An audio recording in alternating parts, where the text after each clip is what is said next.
مرحبا بكم متابعي قناة وردنا الآن الإخبارية. ما تنسوش الضغط على زر الإعجاب والاشتراك في القناة وتفعيل زر الجرس باش نجيب لكم أكثر المعلومات الحصرية والخاصة. أصدر القضاء التونسي أحكاما بالسجن ضد رئيس الحكومة الأسبق يوسف الشاهد وعدد من الوزراء بتهمة ارتكاب فساد مالي وإداري في عملية رفع التجميد عن أموال وأملاك مروان المبروك صهر الرئيس الراحل زين العابدين بن علي وأحد أغنى رجال الأعمال في تونس.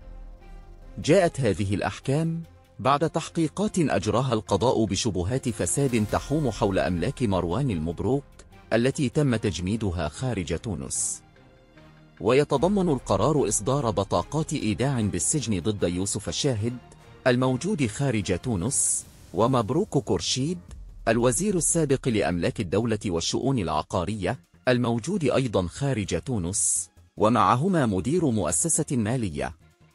وفي عام 2019 أصدر الاتحاد الأوروبي قراراً برفع التجميد عن أموال مروان المبروك، ويعتقد أنه تم اتخاذه بتدخل وتواطؤ من رئيس الحكومة آنذاك يوسف الشاهد من خلال مراسلة سرية وجهها إلى الاتحاد.